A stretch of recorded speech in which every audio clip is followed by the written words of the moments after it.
Pak Dullah, seorang pria berusia 43 tahun, kini menjalani hidupnya dengan 2 anak yang menjadi pelengkap kebahagiaannya.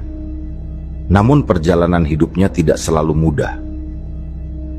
Semua kisah ini bermula saat dirinya merantau ke Bali untuk bekerja. Pada masa itu, ia masih berstatus lajang dan tengah mencari penghidupan yang lebih baik. Waktu pun berlalu, tanpa terasa hampir 5 tahun ia habiskan di pulau tersebut. Selama itu, berbagai pengalaman kerja dan kehidupan telah ia lalui, hingga akhirnya sebuah pertemuan mengubah arah hidupnya. Di tengah kesibukannya bekerja, Pak Dullah dipertemukan dengan seorang perempuan yang kelak menjadi istrinya. Wanita itu berasal dari Jawa Timur, sama seperti dirinya. Pak Dullah sendiri berasal dari Sidoarjo, sementara istrinya berasal dari Lamongan. Takdir mempertemukan mereka secara kebetulan di Bali, tempat yang menjadi persinggahan mereka dalam mencari rezeki. Kebersamaan yang terjalin di tanah rantau membawa keduanya semakin dekat, hingga akhirnya mereka menjalin hubungan yang lebih serius. Setelah melalui masa pacaran yang cukup lama, mereka pun berkomitmen untuk melangkah ke jenjang pernikahan. Setelah menikah, Pak Dullah tetap bekerja di sebuah pabrik sebagai operator. Ia menjalani kehidupan rumah tangga yang baru saja dimulainya dengan penuh semangat. Namun, kebahagiaan itu tidak berlangsung lama.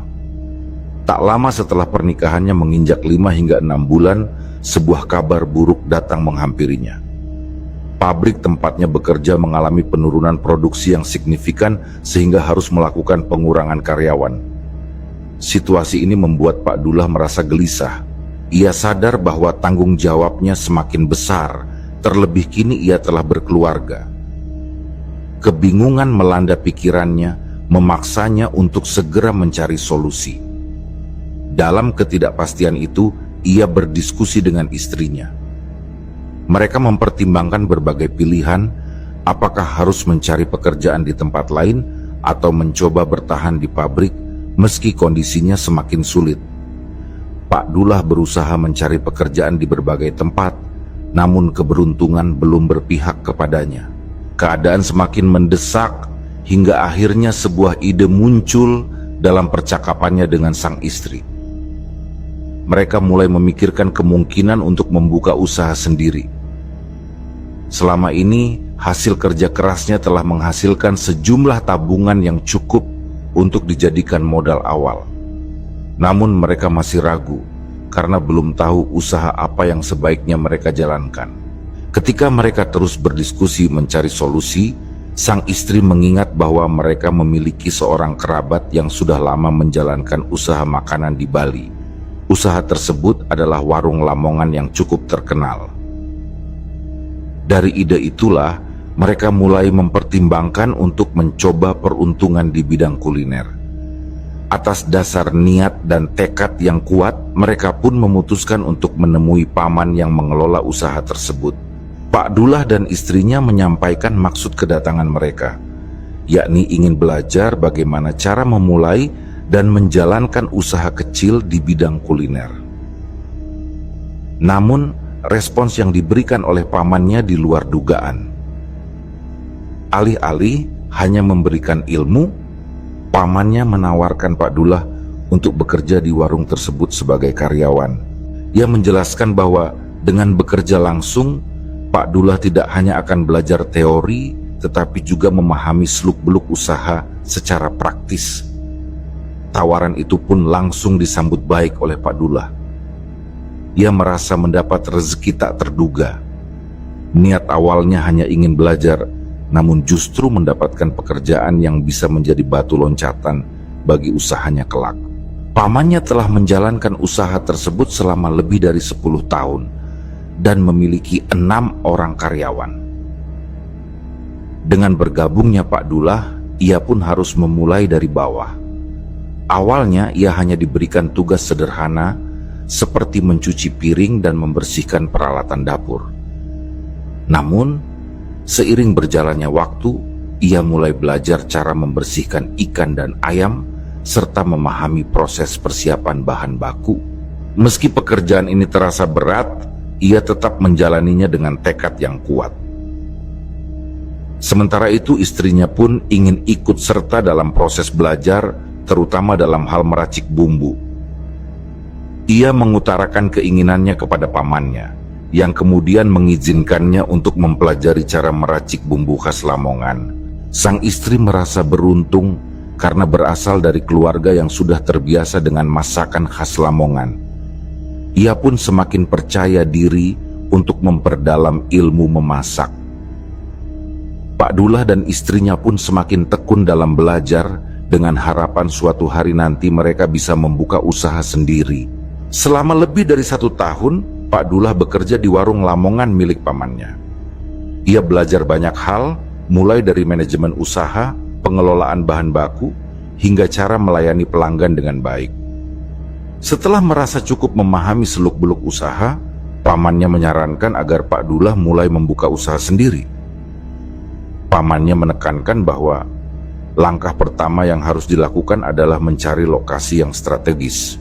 Ia menyarankan agar Pak Dullah mencari tempat di Pasar Senggol, sebuah area kuliner yang dihuni oleh banyak pedagang makanan.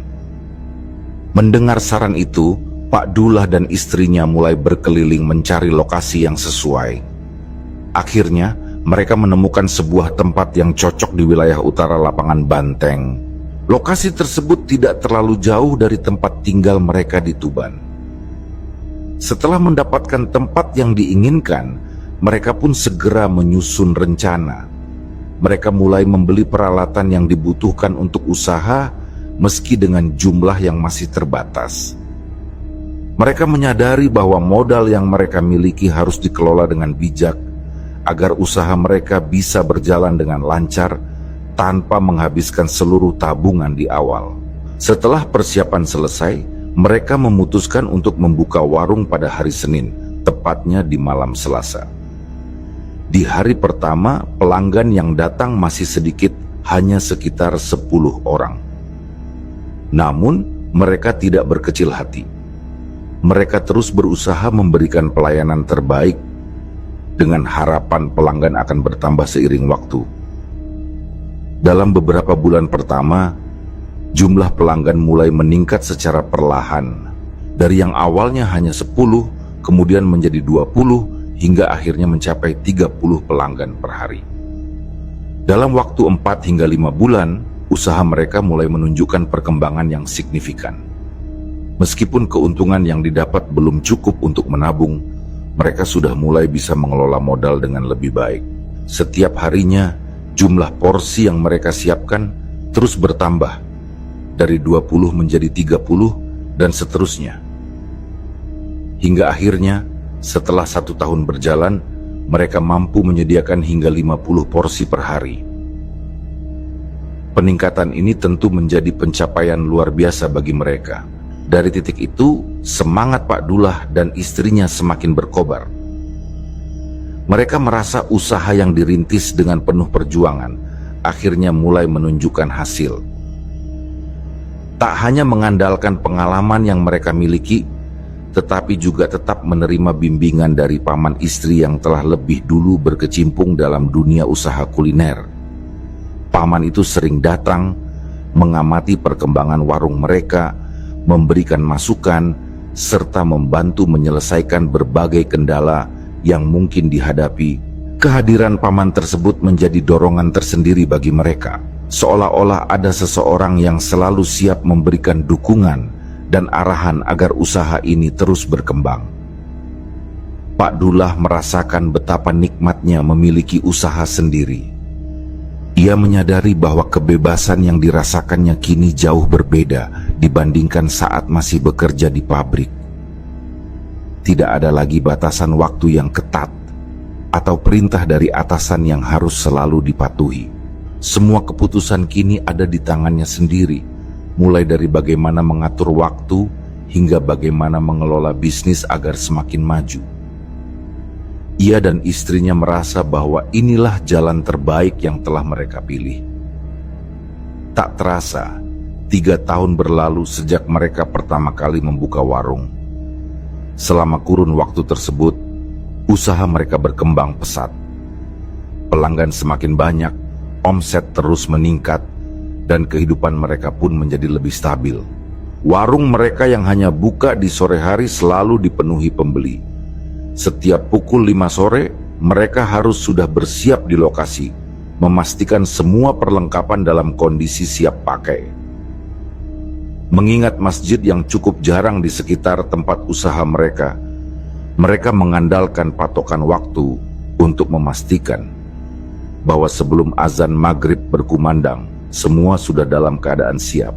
Kesuksesan mereka semakin terasa ketika warung mereka mulai menjadi tempat favorit banyak pelanggan. Bahkan sebelum warung benar-benar buka, sudah ada beberapa orang yang menunggu. Pemandangan antrean yang semakin panjang menjadi hal yang biasa. Dalam sekejap mata, kursi-kursi sudah terisi dan pesanan berdatangan tanpa henti. Dalam 1 tahun, mereka merasakan kesibukan luar biasa, tetapi semua itu adalah hasil dari kerja keras mereka. Dengan semakin meningkatnya pendapatan, mereka mulai merasakan perubahan dalam kehidupan sehari-hari. Jika pada awalnya mereka hanya memiliki 1 motor untuk berbelanja ke pasar, di tahun pertama mereka sudah mampu membeli motor baru. Di tahun kedua dan ketiga, hasil dari usaha mereka bahkan cukup untuk membeli mobil. Kendaraan itu sangat membantu mereka dalam berbelanja kebutuhan warung. Kini, mereka tidak perlu lagi bolak-balik ke pasar 2 kali dalam sehari. Semua bahan bisa dibeli dalam sekali perjalanan, sehingga waktu dan tenaga pun lebih efisien. Di tengah kebahagiaan yang mereka rasakan, kehidupan mereka terasa semakin mapan. Namun, keadaan itu tidak berlangsung lama. Secara tiba-tiba, sesuatu yang aneh mulai terjadi. Awalnya, mereka hanya berpikir bahwa usaha mereka mengalami pasang surut seperti kebanyakan bisnis lainnya. Namun, penurunan jumlah pelanggan terjadi secara drastis, membuat mereka bertanya-tanya. Mereka berusaha menenangkan diri dan meyakini bahwa mungkin ini hanya sementara. Mungkin ada faktor lain yang menyebabkan pelanggan sedikit berkurang. Mereka mencoba bersikap santai dan tetap menjalankan usaha seperti biasa. Namun, semakin hari, berbagai kejadian ganjil mulai bermunculan di sekitar warung mereka. Kejadian pertama yang mereka alami adalah perubahan aneh pada nasi yang mereka masak. Seperti biasa, mereka memasak nasi menggunakan magic comb. Namun saat nasi matang, warnanya berubah menjadi kuning dan mengeluarkan bau yang tidak sedap. Pak Dullah dan istrinya bingung. Mereka berpikir mungkin ada masalah pada magic comb mereka, atau mungkin ada kesalahan dalam cara memasak. Namun ketika mereka mencoba memasak ulang dengan peralatan yang berbeda, kejadian itu tetap berulang. Tak hanya nasi, kejadian ganjil juga terjadi pada ayam yang mereka olah. Setiap sore, mereka selalu menyiapkan ayam dengan merebusnya terlebih dahulu agar siap untuk digoreng saat pesanan datang. Namun, di suatu sore, mereka mendapati ayam yang telah direbus itu berubah warna menjadi kecoklatan dengan tekstur yang aneh. Yang lebih mengerikan, di permukaan ayam itu muncul belatung kecil yang bergerak-gerak. Padahal, mereka yakin betul bahwa ayam yang dibeli di pasar adalah ayam segar, sama seperti yang biasa mereka beli setiap hari.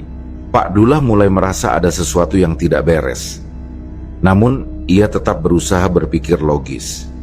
Ia mencoba mencari tahu apakah ada kesalahan dalam proses penyimpanan, atau mungkin ada faktor lain yang menyebabkan ayam tersebut membusuk dengan cepat. Namun, ia tahu betul bahwa semua bahan yang mereka gunakan selalu dalam kondisi segar. Kejadian ganjil berikutnya terjadi beberapa hari kemudian. Kali ini, ikan nila yang mereka beli di pasar, yang sebelumnya segar dan bersih, tiba-tiba mengalami perubahan yang tidak masuk akal.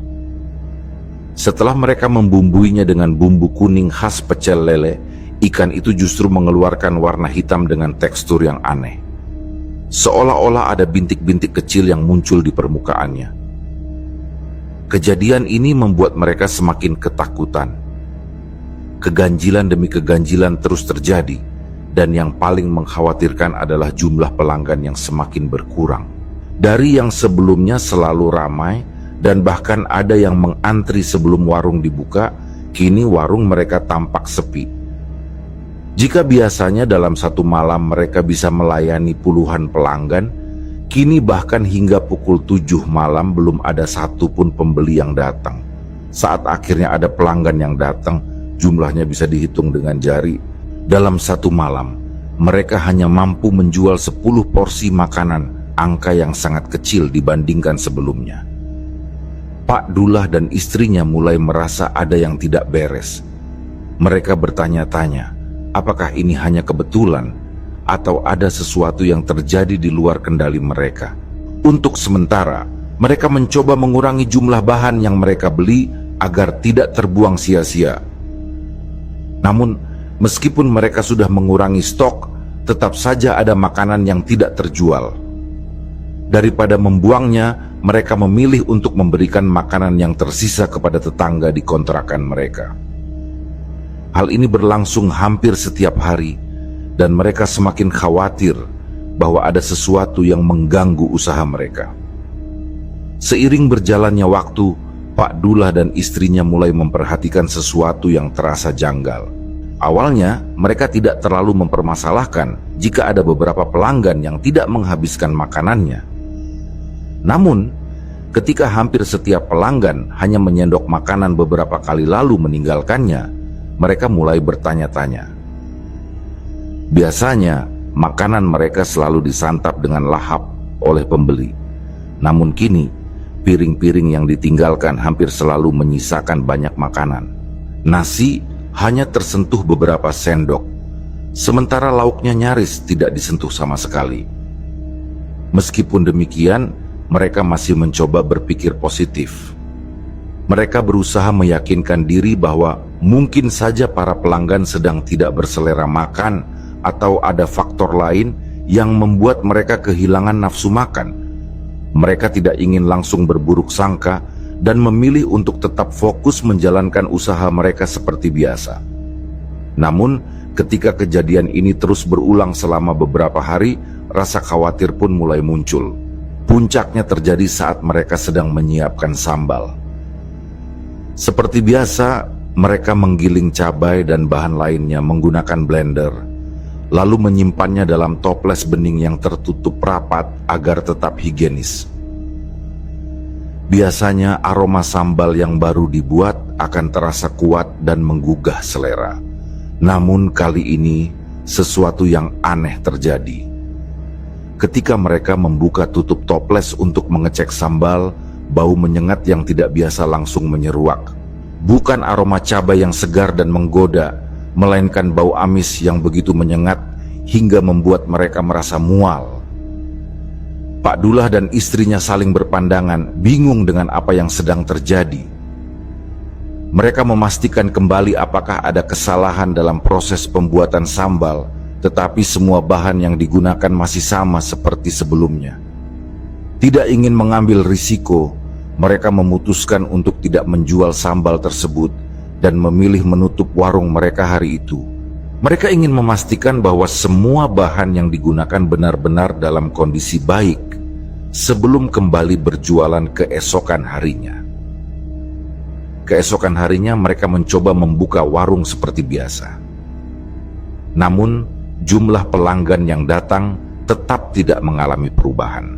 Bahkan dalam satu malam, pelanggan yang datang tidak lebih dari 11 atau 12 orang. Pak Dullah mulai merasa ada yang benar-benar tidak beres dengan usahanya. Malam itu, ia dan istrinya memutuskan untuk mengamati secara langsung bagaimana pelanggan mereka menyantap makanan. Mereka ingin mengetahui apakah ada sesuatu yang membuat pelanggan merasa enggan untuk makan. Sekitar pukul 9 malam, saat warung mereka biasanya sudah mulai berkurang kesibukannya, seorang pelanggan datang dan memesan ikan nila. Pak Dullah memperhatikan dengan seksama ketika pelanggan tersebut mulai menyendok nasi dan bersiap mengambil sepotong ikan. Namun, yang terjadi selanjutnya membuatnya semakin curiga. Pelanggan itu tampak ragu-ragu. Tangannya yang sudah mengangkat sepotong ikan tiba-tiba berhenti, seolah-olah ada sesuatu yang membuatnya enggan melanjutkan. Setelah beberapa saat, pelanggan itu meletakkan kembali ikan yang hendak ia makan, lalu tanpa banyak bicara langsung menuju kasir untuk membayar. Saat Pak Dullah menanyakan apakah makanan tersebut ingin dibungkus, pelanggan itu menolak dengan alasan tidak berselera makan malam itu. Awalnya Pak Dullah berpikir bahwa mungkin pelanggan tersebut memang sedang tidak nafsu makan. Namun kejadian ini terus berulang dengan pelanggan yang berbeda. Hampir semua pelanggan hanya menyentuh sedikit makanan di piring mereka sebelum pergi begitu saja. Nasi hanya dimakan beberapa sendok, sementara lauknya nyaris tidak tersentuh. Merasa ada yang benar-benar aneh, Pak Dullah dan istrinya akhirnya memutuskan untuk mencicipi sendiri makanan yang mereka jual. Tanpa memberitahu pegawai mereka, keduanya duduk di salah satu meja dan mulai menyendok nasi. Saat suapan pertama, mereka langsung merasakan keanehan. Nasi yang biasanya pulen dan lezat kini terasa aneh di lidah.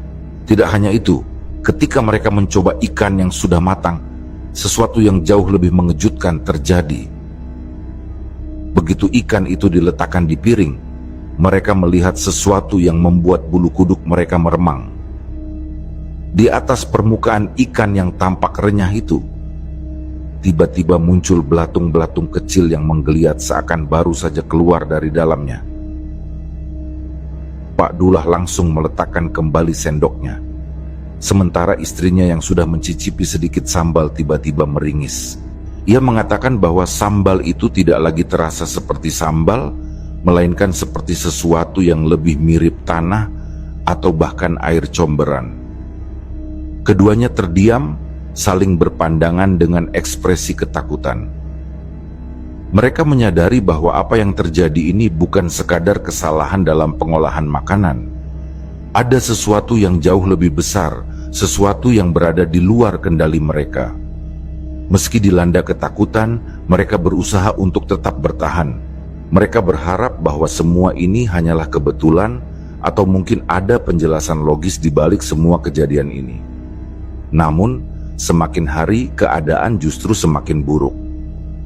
Dalam beberapa minggu, jumlah pelanggan semakin menurun drastis, sementara bahan makanan yang mereka beli terus terbuang sia-sia.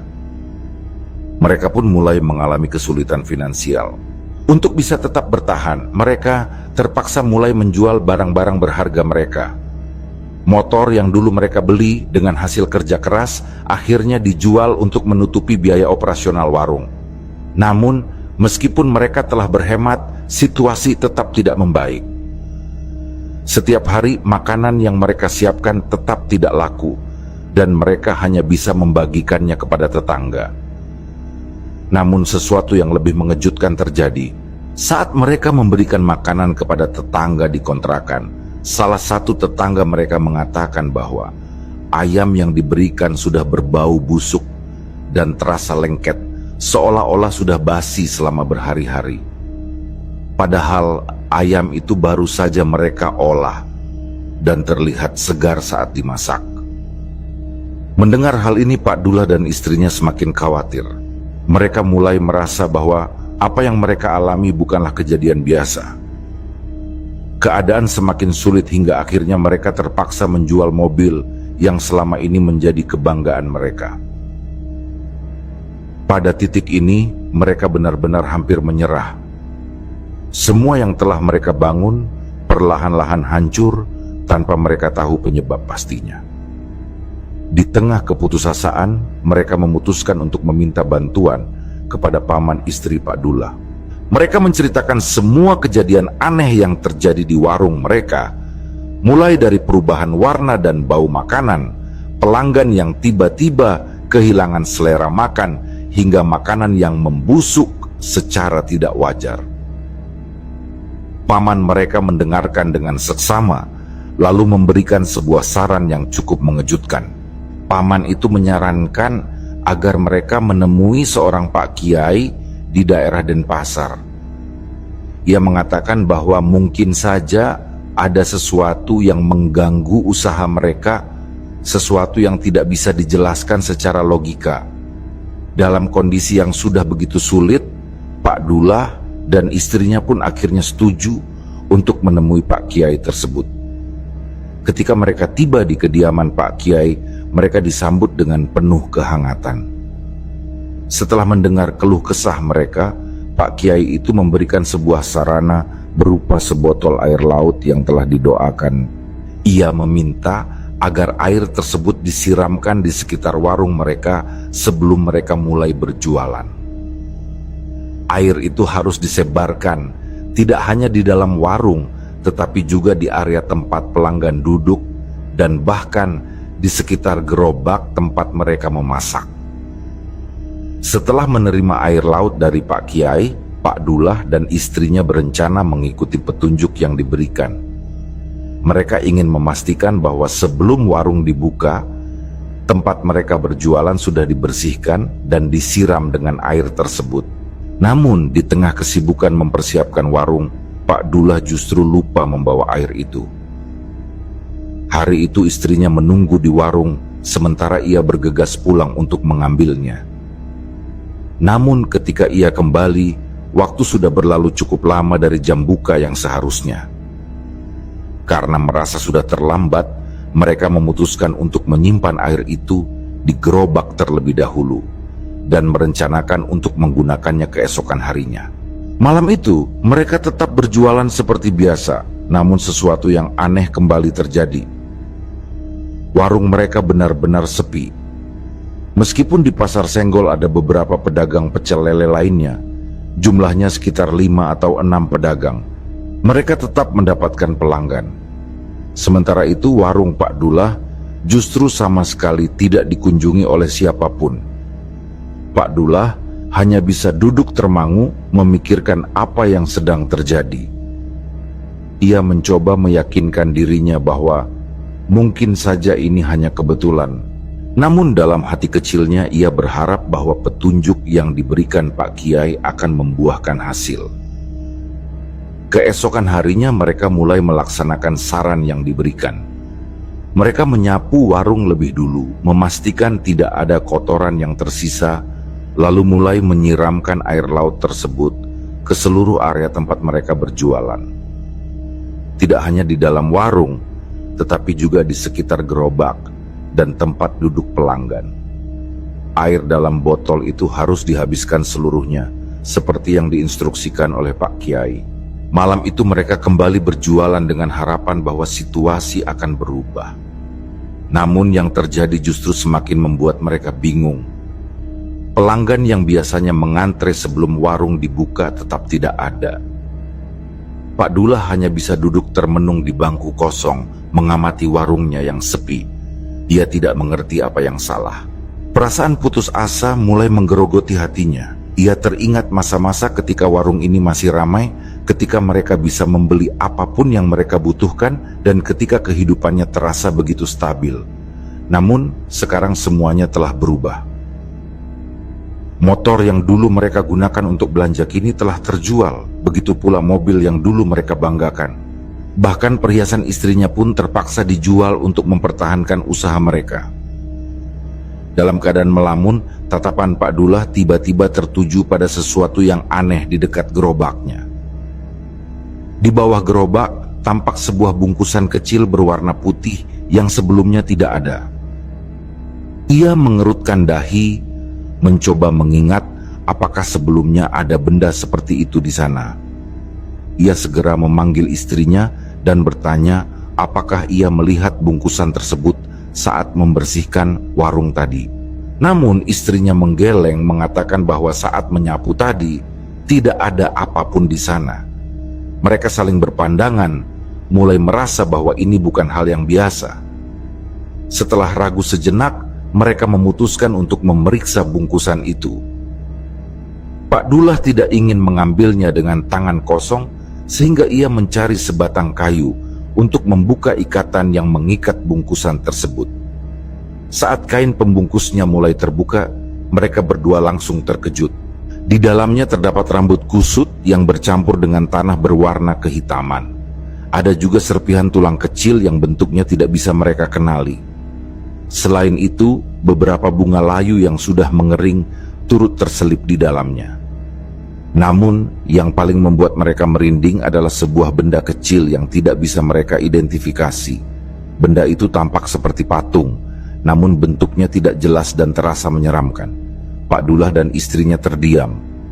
Mereka tidak pernah melihat sesuatu seperti ini sebelumnya. Ada perasaan takut yang mulai menyelinap dalam hati mereka.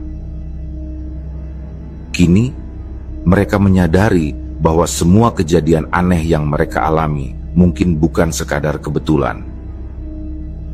Malam itu, mereka membawa bungkusan tersebut pulang dan merenungkan segala hal yang telah terjadi.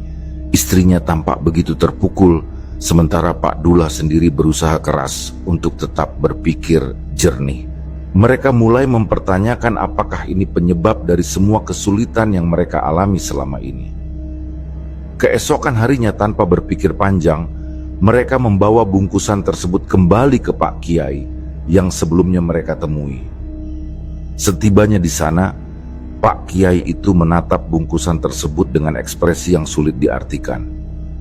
Setelah mengamati isinya, Pak Kiai itu memberikan mereka banyak nasihat dan menjelaskan bahwa apa yang mereka alami bukanlah kejadian biasa.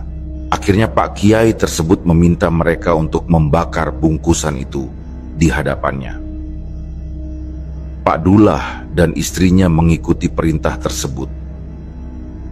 Ketika api mulai membakar bungkusan itu, bau menyengat yang aneh tiba-tiba menyeruak ke udara. Api yang menyala tampak sedikit berwarna kehijauan, dan sesaat kemudian angin bertiup cukup kencang, seakan membawa sesuatu pergi. Setelah kejadian di rumah Pak Kiai dan pembakaran bungkusan misterius itu, keesokan harinya Pak Dullah dan istrinya kembali ke warung seperti biasa. Dalam hati, mereka masih menyimpan harapan bahwa setelah segala upaya yang telah dilakukan, kondisi usaha mereka akan kembali membaik. Yang terjadi selanjutnya benar-benar di luar dugaan. Selama 3 hari berturut-turut, warung mereka kembali ramai seperti dulu. Pelanggan berdatangan tanpa henti, bahkan mereka sampai kewalahan melayani pesanan. Suasana yang sebelumnya suram dan sepi kini berubah total. Seakan-akan semua hal buruk yang menimpa mereka telah lenyap begitu saja. Namun, keajaiban itu tidak bertahan lama. Setelah 3 hari penuh kesibukan, tiba-tiba keadaan berubah drastis. Pada hari keempat, tidak ada satupun pelanggan yang datang. Pak Dullah dan istrinya hanya bisa saling menatap dalam kebingungan.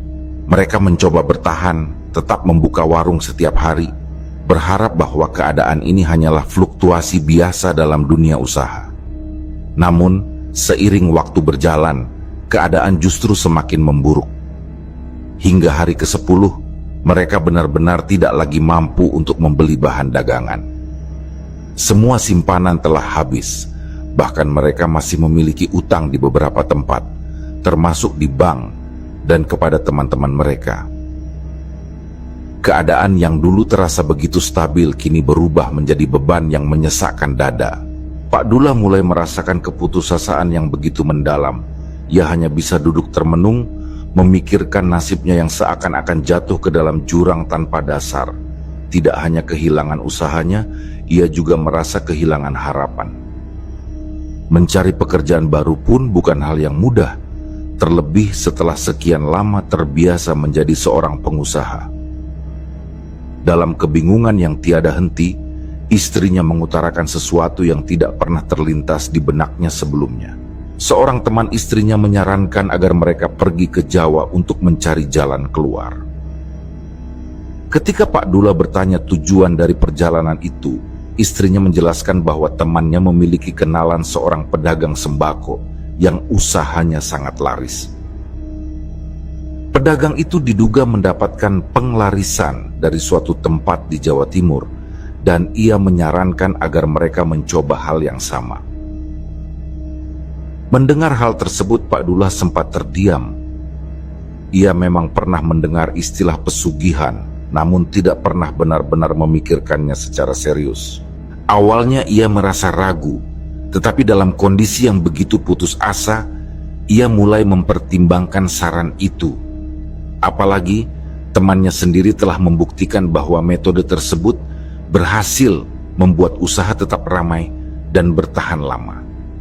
Akhirnya, dengan hati yang diliputi berbagai perasaan, Pak Dullah memutuskan untuk berangkat ke Jawa Timur. Ia meminjam motor paman istrinya dan memulai perjalanan yang cukup panjang dari Bali menuju sebuah desa di Jawa Timur. Setelah menempuh perjalanan yang melelahkan, ia akhirnya tiba di desa tersebut. Namun, saat ia mencoba bertanya kepada beberapa penduduk setempat tentang keberadaan seseorang yang ia cari, tidak ada seorang pun yang mengenalnya. Ia bertanya kepada 3 hingga 4 orang, tetapi jawaban yang diterimanya tetap sama. Mereka tidak tahu siapa orang yang ia cari. Merasa semakin kebingungan, ia mampir ke sebuah toko kecil untuk membeli rokok. Sambil beristirahat sejenak, ia kembali mencoba bertanya kepada pemilik toko tentang alamat yang ia cari. Berbeda dengan orang-orang sebelumnya, kali ini pemilik toko itu langsung memberikan arahan. Ia diminta untuk mengikuti jalan ke arah barat, lalu belok kiri di suatu titik tertentu, dan dari sana ia bisa bertanya kembali kepada penduduk sekitar yang kemungkinan besar mengetahui tempat tersebut. Berbekal petunjuk itu, ia pun melanjutkan perjalanannya. Setelah beberapa saat, ia kembali bertanya kepada seorang pria yang berada tidak jauh dari tempat yang dituju. Kali ini jawabannya lebih meyakinkan. Orang itu langsung menunjuk sebuah rumah di pojokan. Dengan perasaan campur aduk, Pak Dullah menuju rumah tersebut. Saat tiba di sana, hari sudah mulai senja, hampir memasuki waktu maghrib. Ia mengetuk pintu, lalu seseorang keluar dan menyambutnya dengan sikap ramah. Orang itu adalah si Mbah yang dicarinya. Setelah dipersilakan masuk, Pak Dullah duduk dan mulai menjelaskan maksud kedatangannya. Si Mbah mendengarkan dengan penuh perhatian, lalu bertanya bagaimana ia bisa mengetahui tempat ini. Pak Dullah menjelaskan bahwa ia mendapatkan informasi dari teman istrinya. Mbak itu kemudian menjelaskan bahwa jika ia benar-benar ingin mendapatkan pelarisan, ada sejumlah persiapan yang harus dilakukan. Ia harus menyediakan sesaji serta memenuhi beberapa syarat tertentu sebelum ritual bisa dilaksanakan. Pak Dullah yang sudah berada di titik terendah dalam hidupnya merasa tidak punya pilihan lain. Ia pun langsung menyanggupi segala persyaratan yang diminta. Setelah memberikan sejumlah uang sebagai bagian dari persiapan ritual, si Mbah menyarankan agar ia beristirahat terlebih dahulu karena hari sudah malam. Pak Dullah yang kelelahan setelah perjalanan panjang pun menerima saran itu dan memutuskan untuk menginap di tempat tersebut. Keesokan harinya, sekitar pukul 8 pagi, si Mbah mengajaknya pergi ke suatu tempat untuk melakukan ritual. Pak Dullah mengendarai motor, sementara si Mbah duduk di belakangnya, membawa sesaji dan perlengkapan yang diperlukan. Mereka menempuh perjalanan yang cukup jauh, hingga akhirnya tiba di sebuah area perbukitan. Namun mereka tidak berhenti di atas bukit. Sebaliknya mereka menuruni jalan setapak yang menurun menuju ke sebuah tempat yang tampak tersembunyi. Setelah berjalan cukup jauh, Pak Dullah melihat sebuah pohon besar yang tampak mencolok di tengah area tersebut. Itu adalah pohon beringin dengan akar-akar besar yang menjalar ke segala arah, seolah mencengkeram tanah di sekitarnya. Mereka berjalan hingga ke bagian bawah akar tersebut, di mana terdapat sebuah rongga yang cukup besar. Saat si Mbah menyorotkan senter ke dalam rongga itu, Pak Dullah melihat sesuatu yang mengejutkan. Sebuah sumber air kecil yang jatuh dari celah akar menyerupai air terjun mini. Di tempat itu, si Mbah mulai memberikan instruksi. Pak Dullah diminta untuk melepas pakaian dan hanya mengenakan celana dalam. Setelah itu, ia diberi kain putih untuk diikatkan di tubuhnya. Kain tersebut tidak menyerupai kain kafan, tetapi memiliki warna putih bersih yang tampak mencolok di tempat yang gelap itu. Ia kemudian diminta untuk duduk bersila di depan sesaji yang telah disiapkan. Simbah menyalakan dupa, membakar wewangian yang aromanya segera memenuhi udara di sekitar mereka. Lalu ia mengambil air dari sumber yang ada di bawah akar tersebut dan mulai menyiramkannya ke tubuh Pak Dullah. Yang membuatnya merasa aneh adalah cara penyiraman air itu. Simbah menggunakan batok kelapa sebagai gayung, dan setiap kali air itu disiramkan ke kepalanya, ia merasakan sensasi aneh, seolah-olah pikirannya menjadi ringan, namun tubuhnya terasa semakin berat. Bunga-bunga yang telah disiapkan turut digunakan dalam ritual ini. Air yang disiramkan ke tubuhnya dipenuhi kelopak bunga yang jatuh perlahan di atas kulitnya. Setiap siraman terasa semakin membuatnya lelah, seolah-olah energi dalam tubuhnya perlahan-lahan terserap oleh sesuatu yang tak kasat mata. Ritual ini dilakukan sebanyak 3 kali. Setiap kali air disiramkan ke tubuhnya, Pak Dullah merasakan sesuatu yang berbeda. Dan setelah 3 kali air disiramkan ke tubuhnya, Simbah mulai melantunkan sesuatu yang terdengar seperti mantra. Pak Dullah hanya bisa diam, mengikuti petunjuk yang diberikan sejak awal. Ia tahu bahwa ia tidak boleh berbicara atau bertanya apapun selama prosesi berlangsung. Setelah beberapa saat, Simbah menghentikan bacaannya dan menoleh kepadanya. Dengan suara yang dalam, ia memberi pesan bahwa setelah ini ia harus tetap duduk di tempat tanpa bergerak sedikit pun. Ia tidak boleh pergi sebelum mendapatkan petunjuk dan seseorang akan datang menemuinya. Pak Dullah hanya bisa mengangguk dalam diam, meskipun dalam hatinya mulai muncul berbagai pertanyaan tentang apa yang akan terjadi selanjutnya. Setelah memberikan pesan tersebut, Simbah meninggalkannya sendirian di bawah pohon beringin yang besar itu. Suasana di sekitar begitu sunyi, hanya terdengar suara gemericik air yang jatuh dari akar-akar pohon. Ia tidak tahu sudah berapa lama ia duduk dalam posisi bersila, namun ia tetap bertahan seperti yang diperintahkan. Tiba-tiba, tanpa melihat sosoknya, ia mendengar suara. Suara itu tidak berasal dari kiri atau kanan, melainkan langsung muncul di pikirannya, seperti sebuah bisikan halus yang menyelinap begitu saja. Suara tersebut milik seorang perempuan, lembut dan tenang, namun tetap terasa asing di telinganya. Suara itu bertanya, "Kamu mau apa ke sini?" Pak Dullah terdiam. Ia ingin menjawab, tetapi tubuhnya terasa kaku.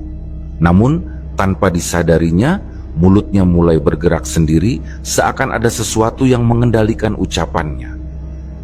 Ia mendengar dirinya berkata bahwa ia ingin sukses, ingin melunasi hutang-hutangnya, dan ingin kehidupannya kembali stabil seperti dulu.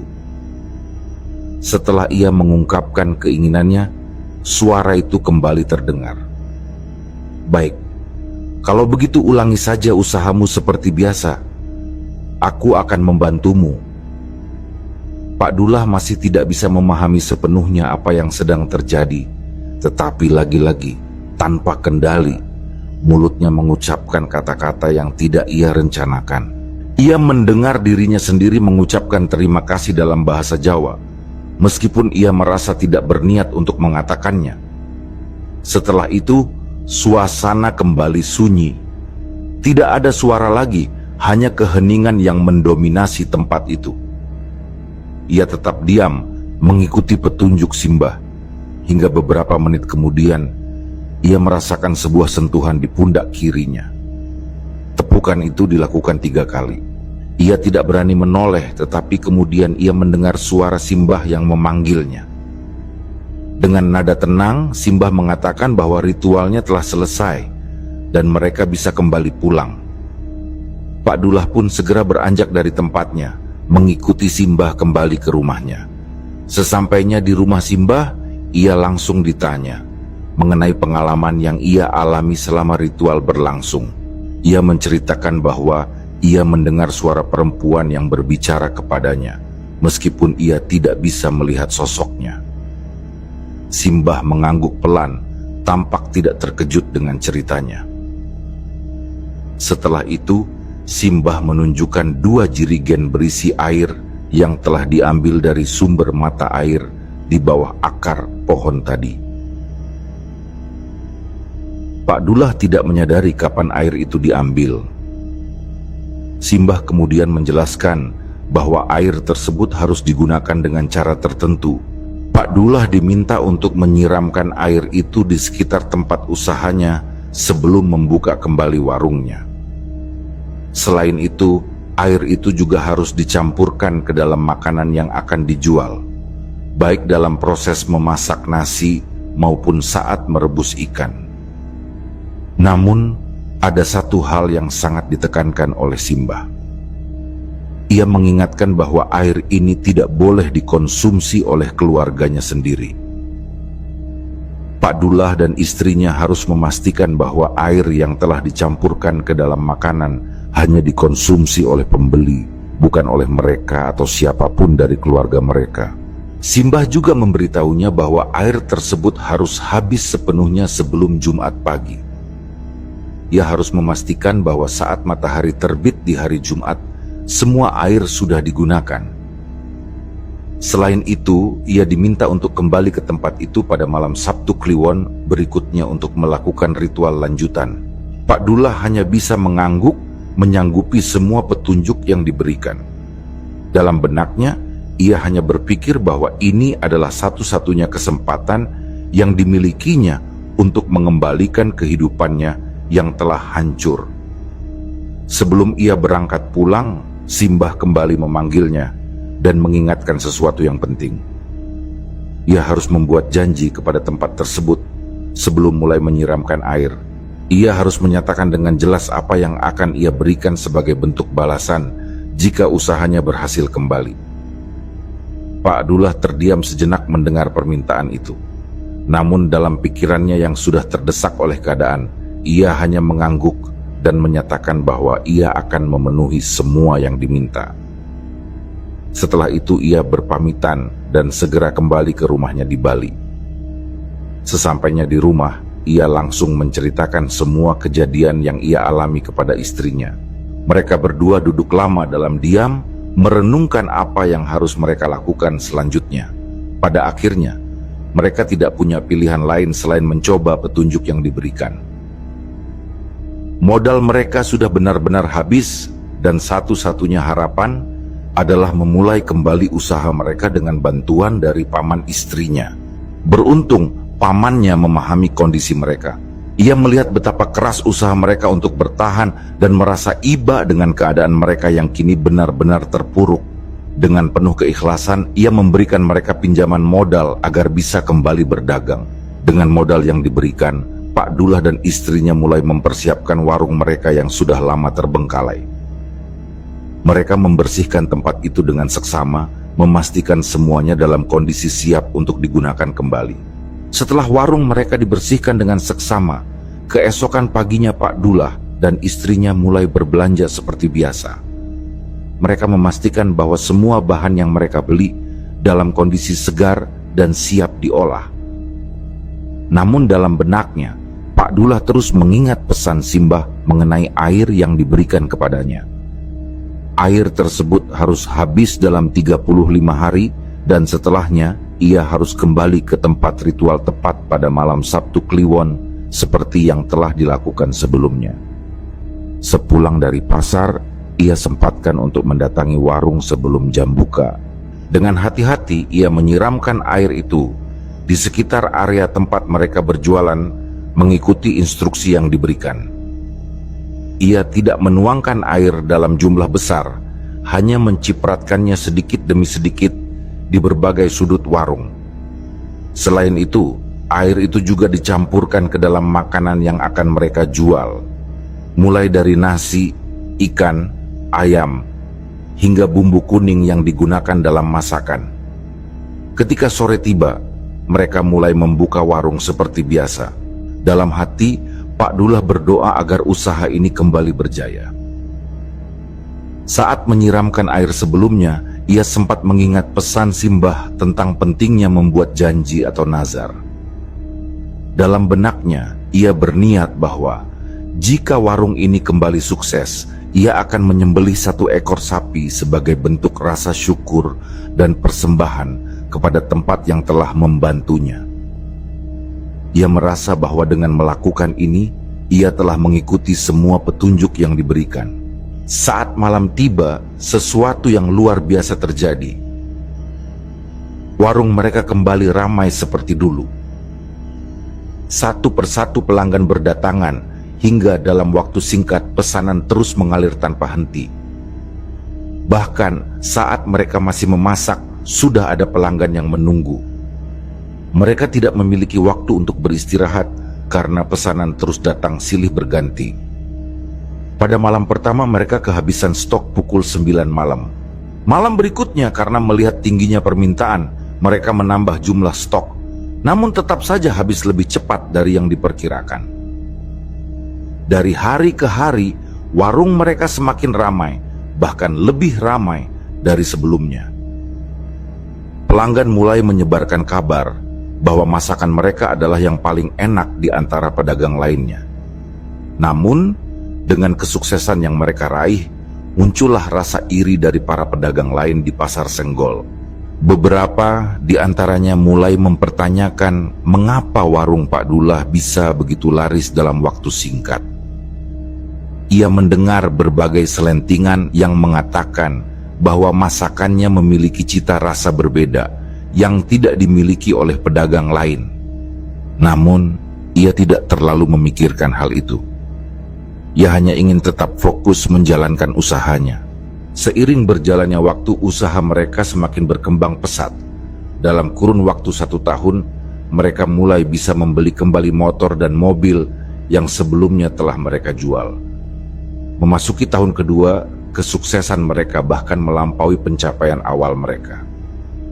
Mereka memiliki cukup uang untuk membeli lahan, membangun kos-kosan di Bali, dan membeli 2 rumah di kampung sebagai investasi untuk masa depan anak-anak mereka. Selama 3 tahun, mereka terus melakukan ritual setiap 35 hari sekali. Semua berjalan lancar hingga akhirnya di tahun ketiga Pak Dullah menepati nazarnya. Ia menyembelih 1 ekor sapi sebagai bentuk rasa syukur atas rezeki yang telah ia terima. Ritual tersebut berjalan dengan lancar, dan setelah itu bisnisnya terus berkembang pesat. Namun, kebahagiaan itu tidak berlangsung lama. Suatu hari, tanpa sengaja, ia melihat anaknya sedang makan di warungnya. Ia langsung terkejut karena selama ini ia dan istrinya selalu berpesan agar anak-anak mereka tidak makan makanan dari warung. Makanan yang dijual tidak boleh disentuh oleh anggota keluarga mereka sebagaimana yang telah dipesankan oleh Simbah. Ketika ia melihat piring anaknya yang sudah setengah kosong, tanpa berpikir panjang, ia langsung mengambilnya dan memarahi anaknya. Dengan nada penuh kecemasan, ia bertanya mengapa anaknya makan di warung. Anak itu menjelaskan bahwa ia baru saja pulang dari acara sekolah dan merasa lapar, sehingga mengambil nasi dari Magicom serta lauk yang sudah matang di meja. Saat itu juga perasaan takut menyelimuti hatinya. Ia langsung teringat dengan pesan Simbah yang sangat jelas. Keluarganya tidak boleh mengonsumsi makanan yang telah dicampur dengan air tersebut. Malam harinya, meskipun semuanya tampak baik-baik saja, ia dan istrinya tidak bisa tenang. Mereka terus berharap bahwa kejadian itu tidak akan membawa dampak buruk bagi anak mereka. Namun, saat pagi tiba, kekhawatiran mereka menjadi kenyataan. Anak mereka tiba-tiba jatuh sakit. Tubuhnya lemas, wajahnya pucat, dan matanya tampak kosong. Seketika, Pak Dullah merasa bahwa apa yang telah ia lakukan selama ini telah membawa bencana bagi keluarganya sendiri.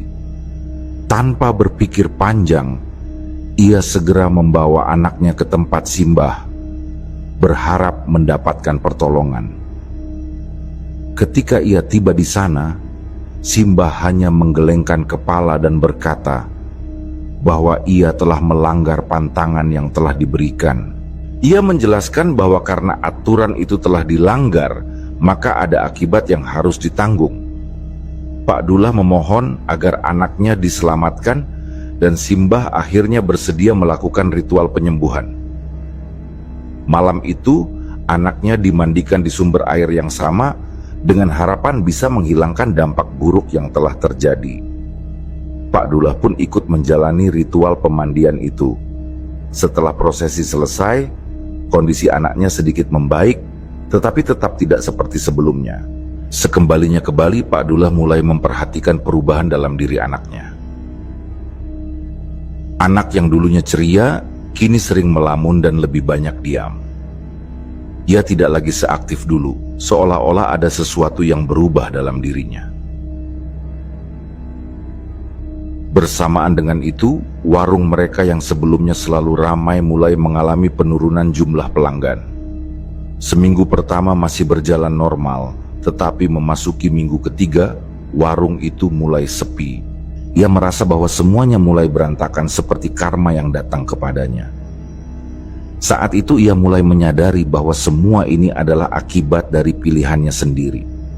Ia merasa bersalah tidak hanya kepada anaknya, tetapi juga kepada dirinya sendiri. Ia sadar bahwa di awal usahanya ia bisa sukses tanpa bantuan hal-hal yang tidak seharusnya. Namun karena keputusasaan, ia memilih jalan lain yang akhirnya membawa malapetaka. Akhirnya ia memutuskan untuk menghentikan semua ritual yang selama ini ia jalani bersama Simbah. Ia tidak ingin lagi terlibat dalam dunia pesugihan dan penglarisan. Ia juga tidak kembali ke tempat itu untuk melanjutkan ritual selanjutnya. Sebagai langkah baru, ia memutuskan untuk pindah tempat usaha. Ia dan istrinya tetap berjualan, tetapi kali ini tanpa campur tangan kekuatan lain. Mereka memilih lokasi baru dengan harapan bisa memulai semuanya dari awal dengan usaha yang benar-benar bersih. Meskipun usaha mereka tidak seramai dulu, Pak Dullah merasa lebih tenang.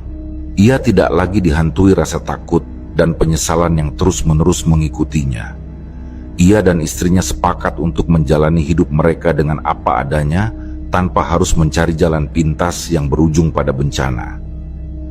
Kini, ia hanya berharap bahwa suatu hari nanti kehidupannya bisa kembali seperti dulu, tanpa campur tangan hal-hal yang berada di luar nalar manusia. Demikianlah kisah yang kami bawakan ini. Semoga kisah ini dapat menghibur teman-teman semua dan diharapkan cerita ini bisa bermanfaat.